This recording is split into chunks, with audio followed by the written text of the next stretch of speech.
Hello, everyone, and welcome to the latest, the CBAA webinars, brought to you with the kind support of the Community Media Training Organisation. Indeed, our first webinar for 2019, one that I'm very, very excited about. I hope that everyone had a relaxing and enjoyable festive season. Great to have a little bit of a Christmas break, and I hope that you're all raring to get back into your community broadcasting for 2019. Tonight's webinar is Increase Your Chance of CBF Grant Success, and it's presented by Dean Lingui from the CBF Grants Support Team. The CBF is, of course, a not-for-profit organisation proudly supporting community media. Each year they give stations across Australia more than $16.8 million to help them share their stories and create connections. You will note that as of the 2nd of January, applications are open for both the development and operations and content grants. Dean will be able to let you know more about what those grants are about. But big webinar tonight, session we're going to provide an in-depth description of what station activities and initiatives are eligible for grant funding, provide tips to help you submit the best grant application possible, familiarise all of our participants here with Smarty Grants, the CBF's grant application platform, and give a brief overview of the changes to the child protection regulations and how they pertain to CBF grant applications. Thank you so much to Dean for joining us. I've just gone too far on that one. Absolutely wonderful to have him here. He'll let you know a bit more about himself, but he discovered the diversity of expression and voices on community radio in the early 1980s and is still tuning in today. Prior to being at CBF, he was with Creative Victoria, which is formerly Arts Victoria, developing and implementing funding programs and initiatives such as Music Works, Arts Development, and the Victorian Public Sculpture Fund. But don't just take it from me. Let's see what Dean has to say about this.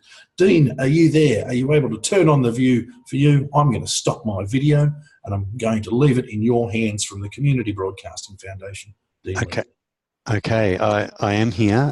This is my first webinar, so excuse me if there's any dead spots or anything like that. Can you see my screen that I'm sharing? I can confirm that your screen is visible, Dean. Thank you very much. Great, thank you.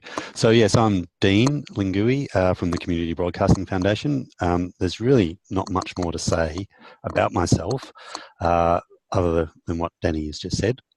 I'm part of the grant support team here at the Community Broadcasting Foundation, or CBF, which you'll hear quite often.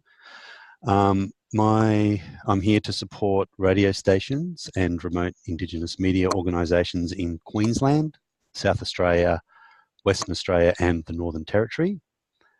Other members here of the grant support team that you might want to contact, depending on which state you're in or what kind of activity you're interested in or doing. John King, he provides grant support for radio stations in Victoria, Tasmania, TV stations as well, and any independent producers or not-for-profit organisations looking to partner with a community broadcaster. We have the newly arrived Ali Newton. She provides grant support for radio stations in New South Wales and Canberra. So if you're a station in New South Wales or Canberra, get in contact with Ali. And another person who is very important here is Georgie Boucher, who provides invaluable support to our assessors and our assessment processes. One of the main messages, there's a few that I will keep repeating that I want to impart during this webinar is, one of the main ones is we are here to help. That is our job, our role. Don't think twice about giving us a call or sending us an email to ask us questions. Another big message, which is related to the first, is don't leave it to the last minute. Start planning now.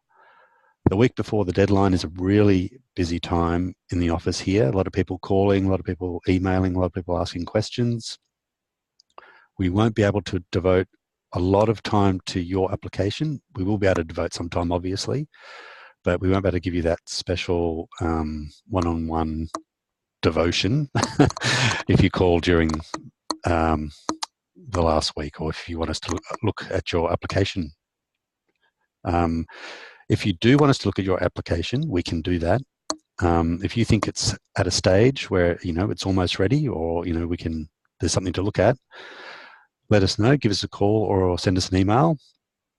and we can request to get access to your application in its draft form before it's submitted and be able to review it and provide detailed feedback to you. So you will need to do this at least a week before the deadline. So just remember that, because it is a really great service that we offer. Not many other funders do this. It is quite unique to the Community Broadcasting Foundation, so take advantage of it. Now, there's also plenty of help on our website and within the application form itself. I think it's over 90% of people said they found the tips and hints within an application form very useful. There are things like frequently asked questions, video tutorials, quite short ones about each section of an application. They're quite handy. There's a bunch of resources, including example applications this round, which I know people have found useful already. Example budgets, a list of example outcomes when you're trying to describe the outcome of your activity or what your station's going to hopefully achieve. And there's a list of information too about what is required in an application, which is like a checklist. I guess you can go through it one by one and see, if you have all the information and who you need to contact or what you need to get. So in this webinar, I'm going to let you know about what grants are available at the CBF, Community Broadcasting Foundation, and a bit of information about each one. I'm going to go through an example of a completed development and operations grant, or they're called D&O, Development and Operations, D&O. After that, using Smarty Grants, which is the online grants administration system that you use to make applications to the CBF, I'll go through a specialist programming application. These are very similar to content applications and are specifically for stations that do ethnic, Indigenous and RPH programming. Along the way, I'll touch on the tips and guides and resources you can access to help with your application.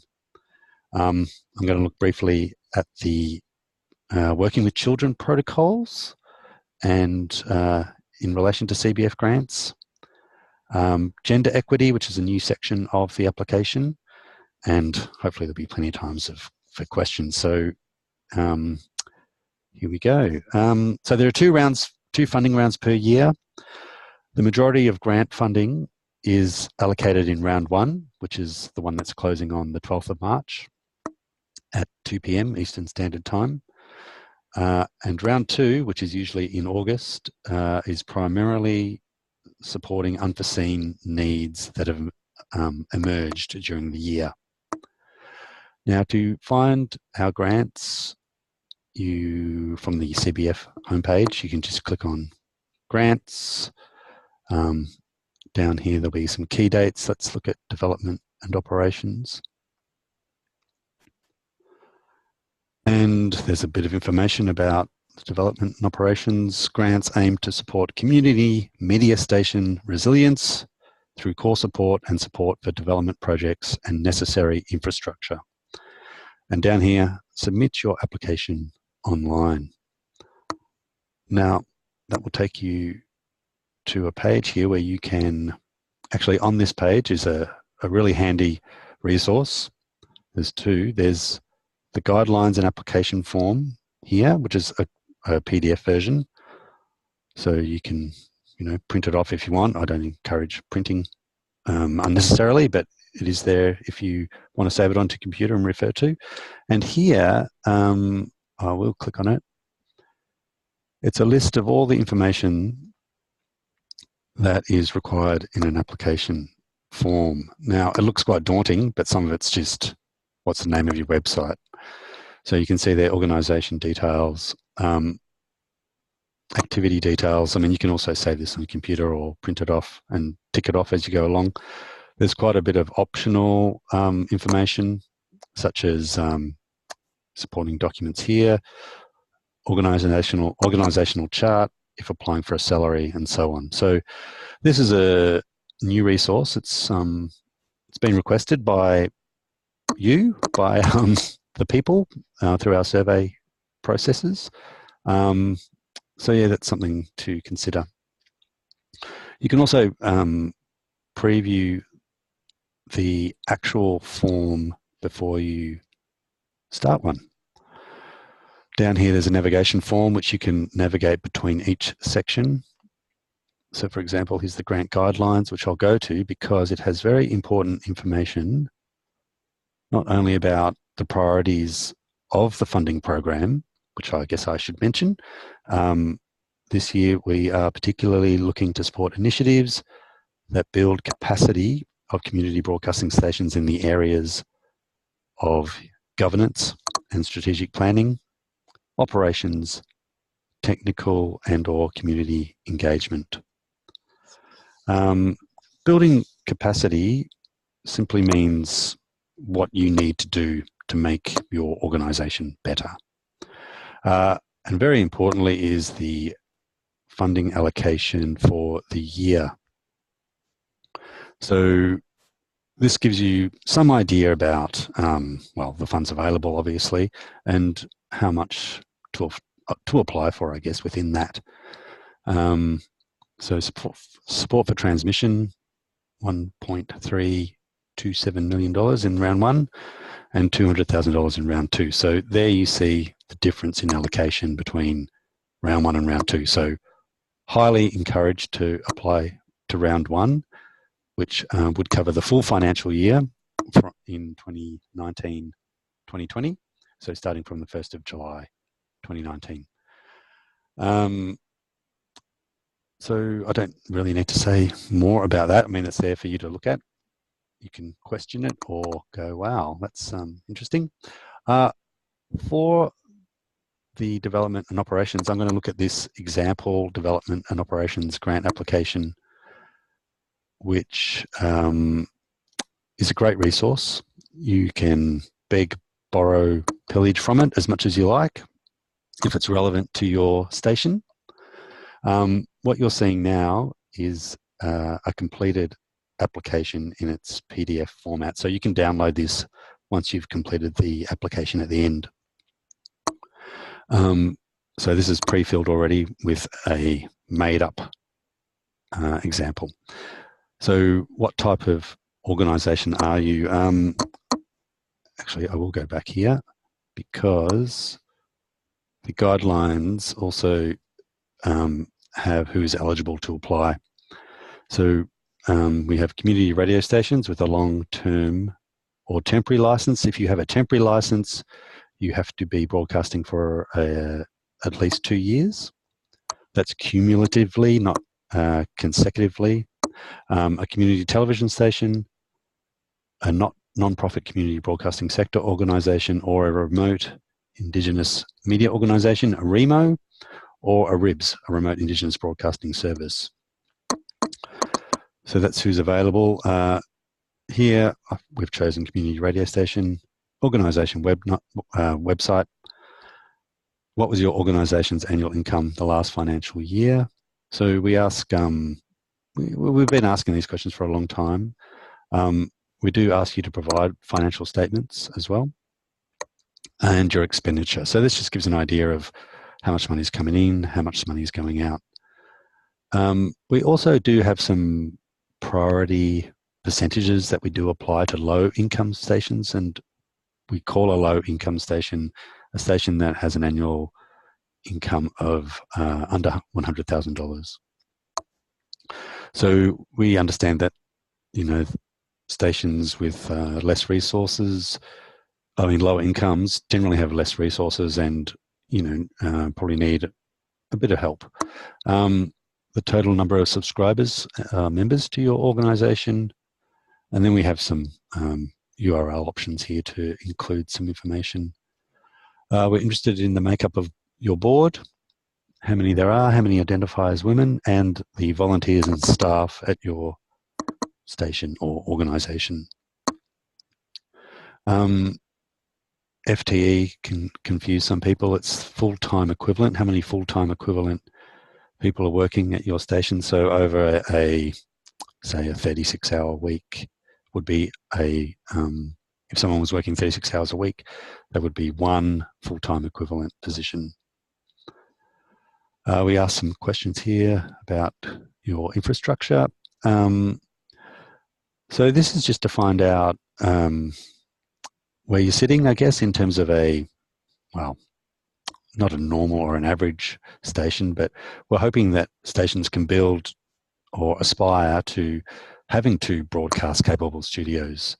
And we were asking about what sort of automation software you have. Do you have OB equipment? Yes or no? A website, exact things like that.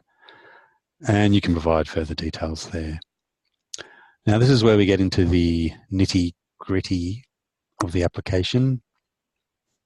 In a development and operations application, you make just one application, but within that application, you can apply for multiple things.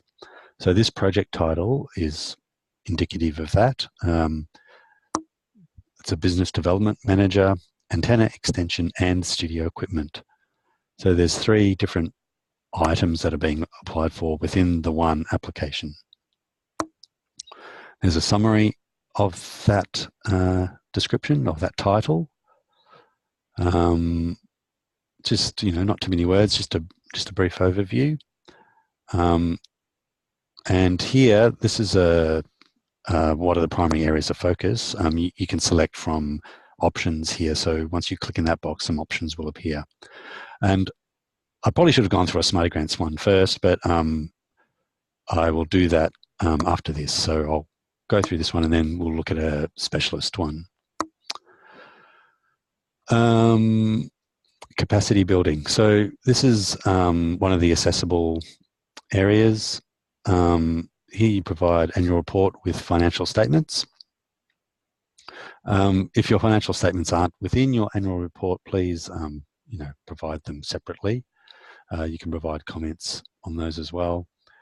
You can either link to a URL, or further down you can, there will be an opportunity to upload a hard copy or a digital file of your annual report and financial statements.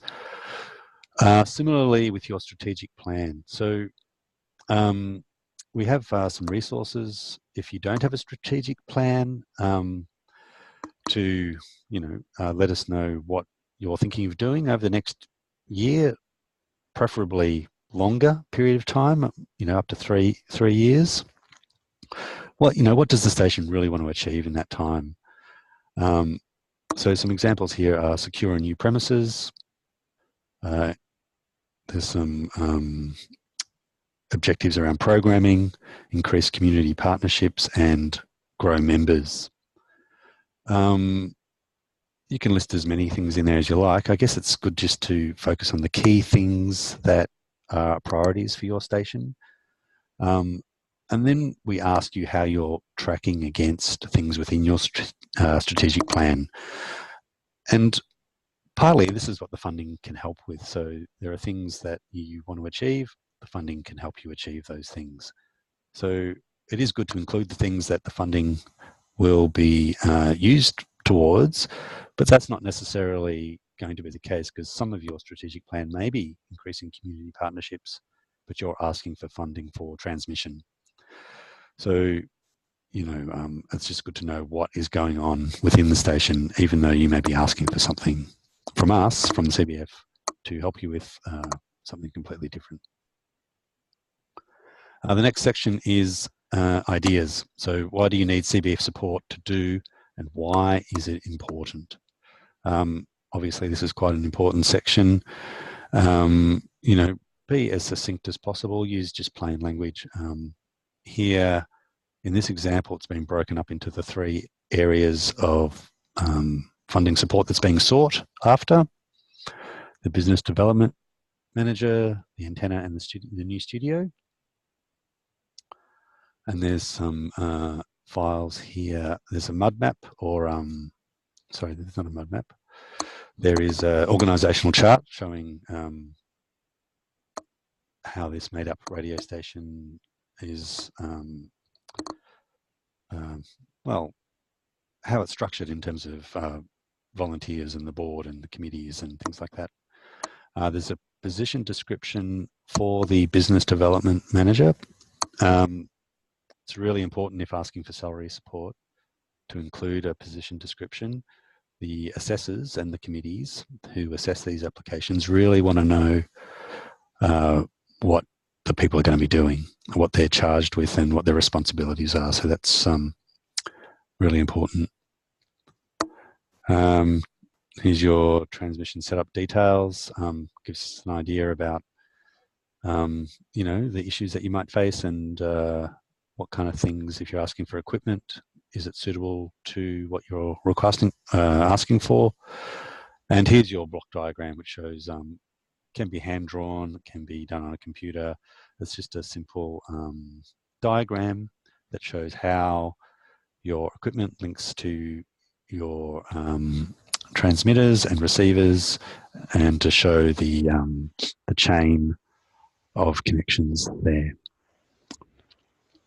This is also a multiple choice section. Who are the expected primary beneficiaries of this program? There's quite a lot of things to choose from in there, which we'll see when I go into Smarty Grants. Outcomes, equally important to the ideas. The first column is actually a multiple choice, so you choose governance, technical, operational, or community engagement. So I'll use the first one as the example. So they've chosen governance. The anticipated outcome is to update our constitution to require at least 40% women and 40% men on our board. And how we're going to measure that success, we're going to update the constitution, and it's going to be approved by members at our October 2019 AGM. There is a handy resource that we have available from on our website about outcomes. They can be quite challenging for people to get their head around, and we understand that. So we have a list where you can sort of choose things from there, or it can stimulate some ideas for you if you get stuck there. Now, this is a new section about gender equity. It's not that onerous. Increasing the number of women and gender diverse people you have at your station it really helps bring different perspectives, and it can diversify your audiences. And you know, it can be life-changing for people who are involved. So we're interested to hear what your plans are in addressing gender imbalance, and then how we can support you to do that. So there's a number of questions here, which you know, they're quite simple. How do you plan to address any gender imbalances? I guess first you would need to recognise that if there are or aren't any, so you can put some information in there. How would you engage people of different genders in your activities? So one example here, have some women's only training programs with a female trainer, create a safe environment where people don't feel, you know, intimidated or silly, you know, there are things like that. And how will you measure the success? It could be, you know, increased participation of women, increasing female members on your board, for example. I was going to talk about that later, but kind of, I mean, that's a new section, so we might get a few phone calls about that, but it's really it's really nothing to worry about.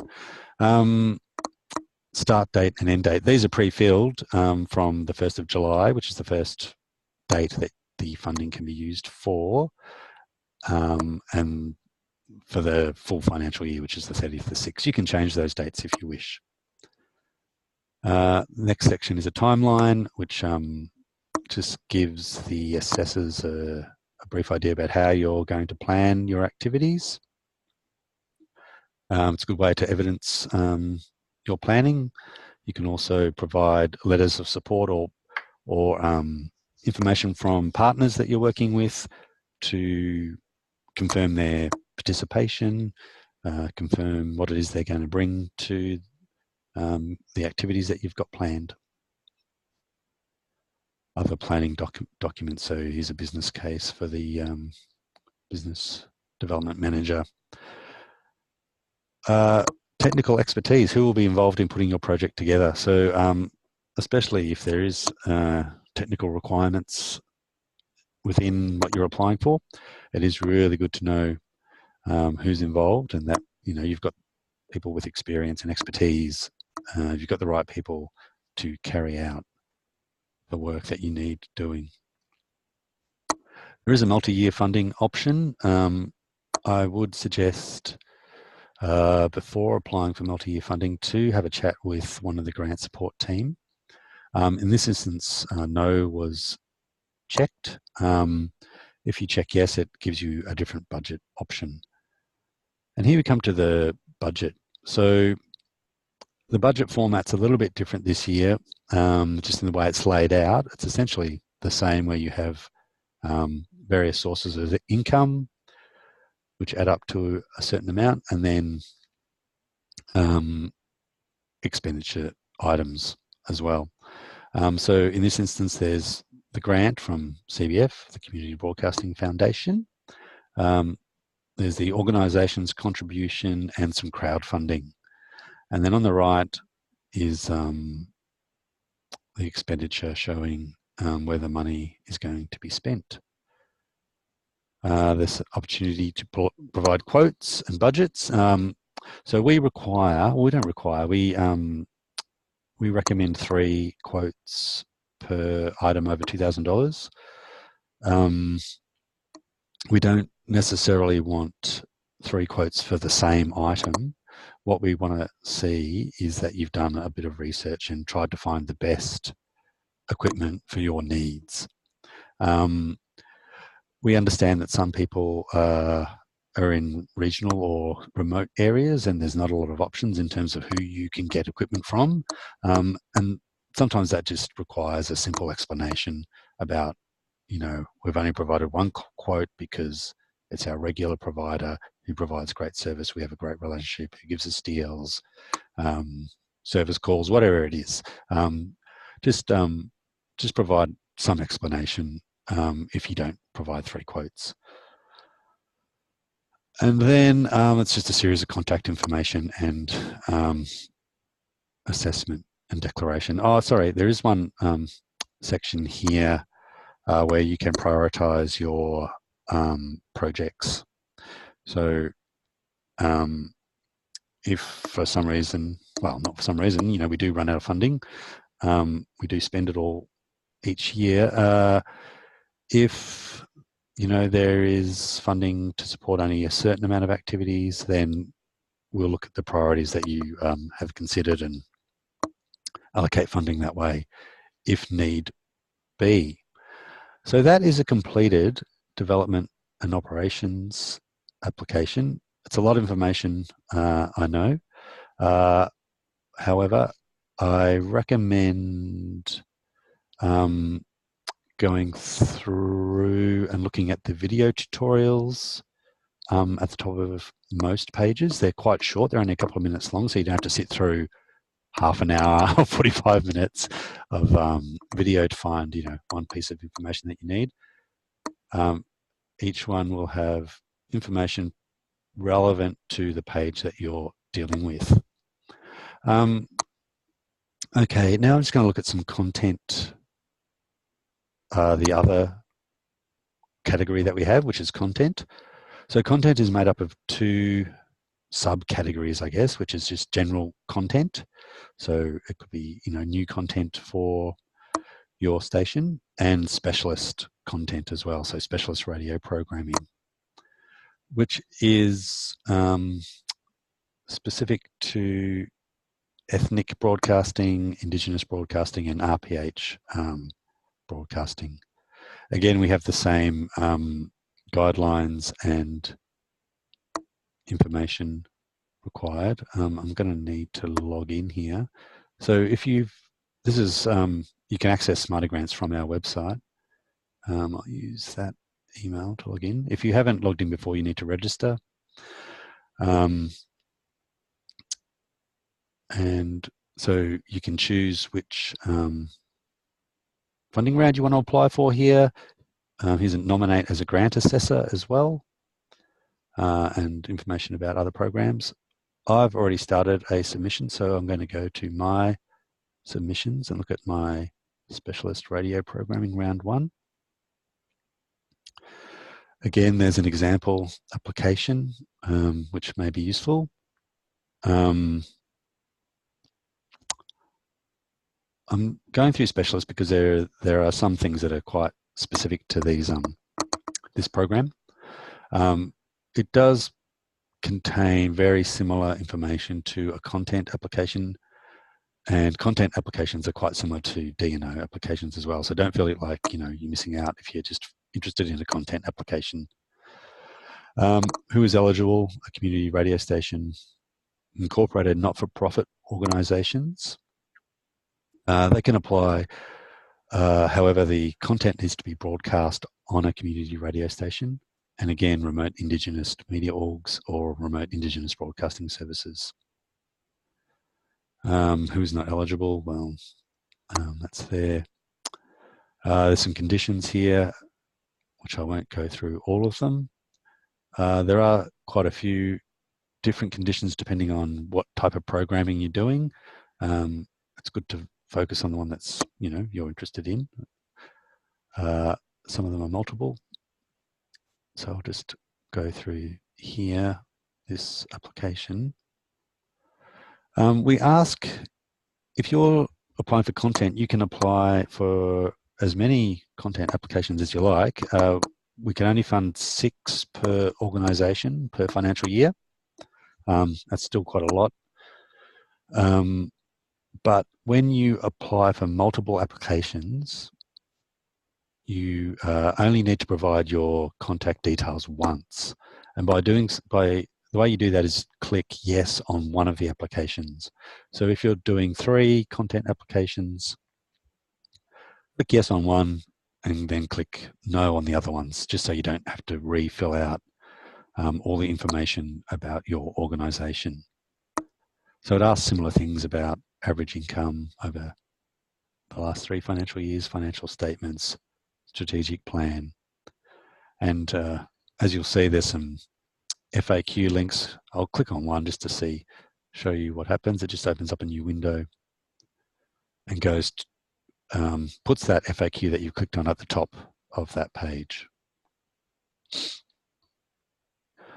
We want to know about the volunteers at your organisation.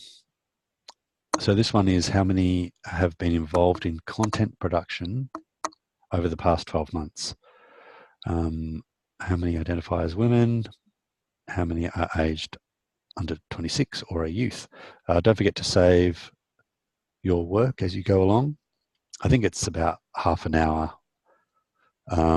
before it shuts down automatically. So it's always important to control, or not control, let's just save. So in this example, I'm applying for both Indigenous and ethnic programming. You need to provide a summary of your programs. So this just lists who delivers the program, how many hours, what language is it in, things like that. Total number of hours. And are any of these programs new? If you click yes, you will need to provide certain information later on. There is conditional logic within Smarty Grant, so if you click certain questions, it will block out some of the further questions or leave them open depending on what the condition is. Consultation. Now this is really important. Applicants who do not demonstrate consultation with presenters and program contributors will be considered ineligible for funding in this category. Specialist is a little bit different, where it's not assessed by assessors. It's either eligible or ineligible, and then it just depends on how much funding we have available. So it has to be, you have to demonstrate consultation for it to be eligible. And this is where you meet with the broadcasters. I mean, representatives from the station meet with the broadcasters to review the guidelines, agree to what is needed and which items you're going to apply for funding, discuss the requirements and responsibilities around that as well. Also, here we go, discuss how the program can best serve and engage with your community. So this is really important and essential part of a specialist programming application. So we require you to list the people who attended those meetings, what the date of that, their email and phone numbers. And again, with ethnic, so that was with Indigenous broadcasters up there. And similarly with ethnic broadcasters down here, we do the same thing. Save and progress and go to the next page, which is about new programs. So here you need to provide some information about any new programs and provide us with an example or a demo of that program. This is important because we have, there are some requirements depending on what type of programming you're doing around how much language is used and things like that. And the budget. So this has changed a little bit since last time. There's an example here, and there's a guide to how much you can apply for in a specialist program. It is a guide only. It's not caps on how much you can apply for. It's really to give you some assistance in how much to apply for. If you need to apply for more than what's in the guide, that's perfectly fine. You just need to provide some explanation as to why your request is greater than the guide. So in Smarty Grants, the first column, the expenditure item, is you select from one of the drop-down lists. So here I've chosen for the first one, infrastructure, small equipment. I've got some headphone recorders and hard drives, and I need some assistance of $2,000 to help with that. This budget, you don't need to include your own contribution or other contributions. You just list what you want CBF to pay for in this budget. It adds up the total down here for you. You can provide some information about the budget if you feel like there's something that needs explaining. Here I've explained what the producer wages, no, there's no producer there. Oh, yes, there is, program producer wages down the bottom here. So there's some explanation about that, and you can attach some documents as well. Because I also ticked ethnic programming, I have an ethnic budget as well, and the same kind of things. It also adds up the total. There's some quotes for some equipment that I requested, and here's the total request down the bottom here, which adds up both your Indigenous and ethnic totals. And then it's similar to the other section where you add information about contact person, the ABN of the station, contact details, and an assessment and declaration. So that was a bit of a whirlwind, I guess, and also prioritize your projects. So if you have multiple projects, so I've got this specialist programming and 2 other content projects, for example, prioritize those as well. Oh yeah, looking feed some feedback. There's a brief survey which is really useful to us. We do pay attention to them. They don't just disappear somewhere and never get read. We are committed to improving the way we do things, and if you are having some challenges or you have some ideas, let us know, please. Okay, so that's specialist radio programming, which is part of content. You would have seen through that process where there's FAQs and resources and things along the way. Another way to find out information is to use the search function on the CBF website. Just type in tips. It's a really good search function. Hints and tips through the application form, application tips. Yeah, so I encourage you to, search through our website. It does have lots of resources. Here's our top 10 application tips. Again, we're here to help. So please call us or email, whatever you feel most comfortable with. Also, don't leave it to the last minute as well. I was going to talk about something else. Excuse me. Yes, I think hopefully you might have a couple of minutes to talk about the child protection regulations. Oh, that's right. Thank you very much. Look, this isn't that scary, really. If you're working with children at your station, we would expect that people who are, doing that would have the appropriate working with children checks. Each state's a bit different, I understand. There is a child safety toolkit, and I know there's a link on the CBAA website, but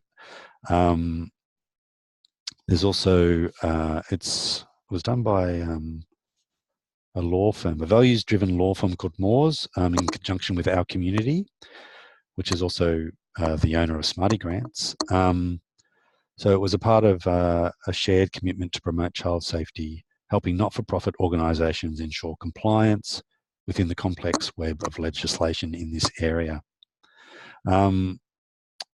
If someone did ask me, for example, if we're applying for transmission expenses only, do we need to provide evidence of working with children safely? Look, you don't have to do it if you're just applying for transmission. We think it's something that should be part of every organisation anyway, that every organisation should be working towards. And this child safety toolkit is a really great resource for that. It has a, you can download it, you just need to register to download it.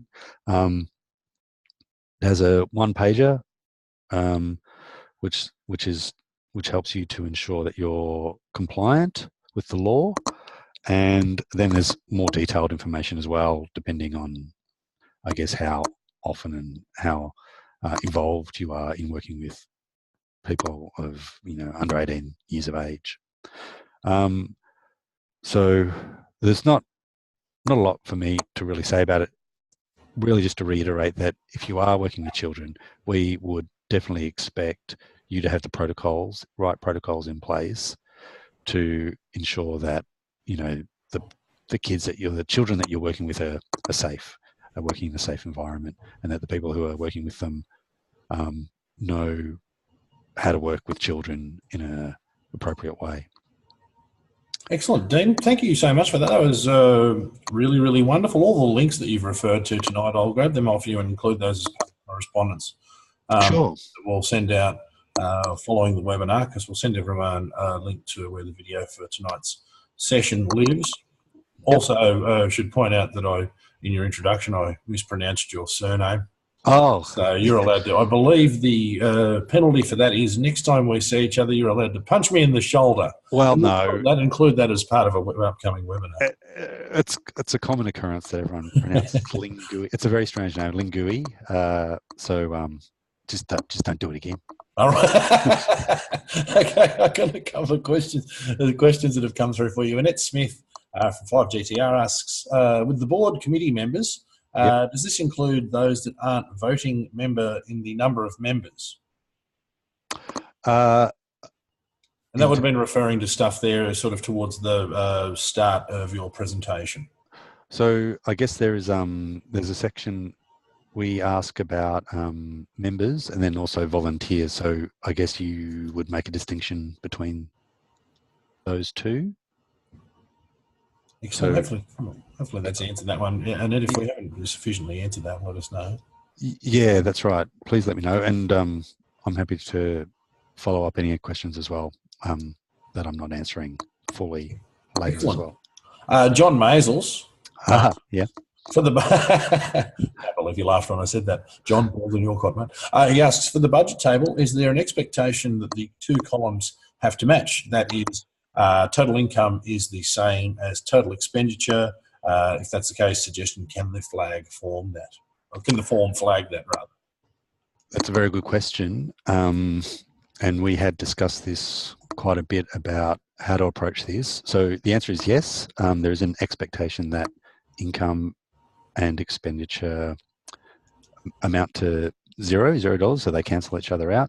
And yes, the form will highlight when it's not matching. So if your income and expenditure aren't balancing, however, you still can submit your form if it doesn't. So that was where we kind of had a bit of a discussion whether to stop people submitting if their budgets didn't balance. But we thought that that's just going to cause more headaches, I guess, and more phone calls to us as well. So it's not a budget balancing competition, but we expect that it should balance, yes.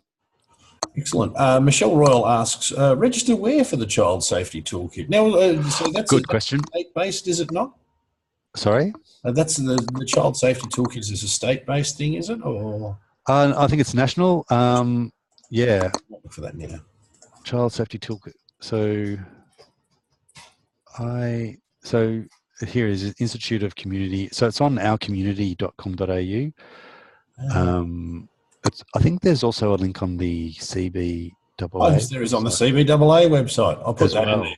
Yeah, great. A bit of traffic going to our side, eh? Yeah, that's right. I thought I saw it there. So that's in the that's now in the instant message box there, everyone. So you can just click on that link and go straight to it. William Martin asks a two-pronged question.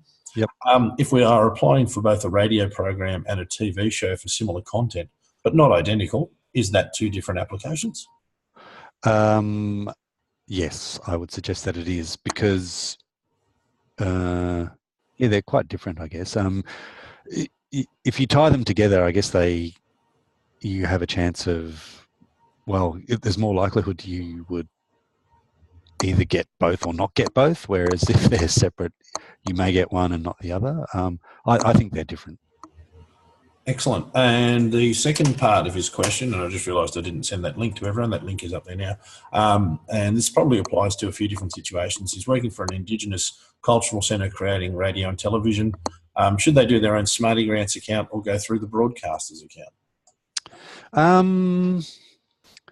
That is a good question. We don't have any preference. I think as long as the content's going to be broadcast on a community media organisation first, it doesn't matter. As long as they're both eligible, they need to be eligible. But through content, not-for-profit organisations can apply as long as they have a clear agreement, and it has to be quite clear, confirmation that their content's going to be broadcast through a community media organisation.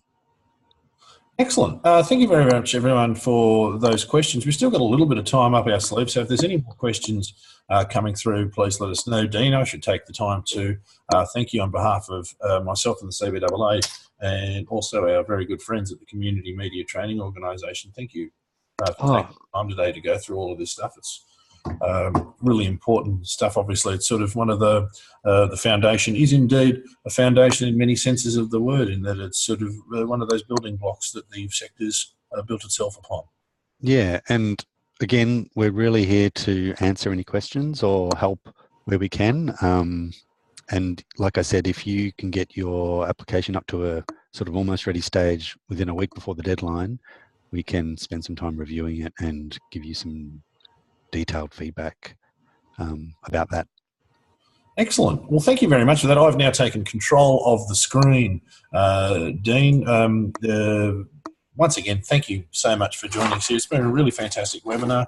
I imagine it will be one that will get a lot of views there via the website. And also I would suggest to all of our participants tonight, it's never too early to get involved with getting on there. Oh, actually, Joanne Branson asks, what are the most common errors that you see? And good to see you. I noticed you were there, Joanne, because you asked me a couple of questions that I could answer for you, and I was hoping that you might come on and ask them yourself. But yeah, what are the most common errors that you'll see in an application? I think around the outcomes, I think they can be quite hard to articulate. So using the example, there is in that section in the application, there's a link to examples of outcomes. I think that's a really good way to either, you can just use exactly the same ones, or it actually gives you some ideas. So I think it's really about what you're trying to achieve at your station and letting us know what that is. Excellent. She also did ask me a question that came through via email a couple of days ago about sort of the reason for why sort of the grant funding is done in 2 rounds, as in sort of why is 50% of the funding's one half of the year and then 50% for the other half. Is there any particular reason for that, or is it just a sort of? It's really to give stations, I'll give everyone at the start of the year a good opportunity to think about what they want to do for that full financial year. And then, yeah, I mean, it is an interesting question. I don't know how to answer it, because you could go either way. You could say, well, why don't you have it open all the time?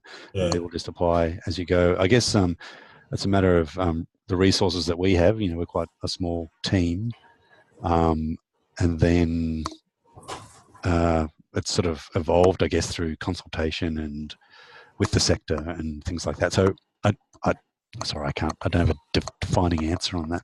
That's quite all right. And also there's sort of questions there in regards to, I guess, sort of how do you sort of ensure that so you're getting applications, no 2 stations are the same, they're all very unique organisations. Yeah, exactly. And sort of just the ways and means by which you ensure that sort of everyone's getting a fair shake of the stick in regards to funding. Yeah, so we do have some priority bumps, we call them, for stations, organisations in regional areas, and also low-income stations, which I mentioned briefly. And also, if you're a station earning over $700,000 a year, we sort of ask that you provide exceptional circumstances while you need funding.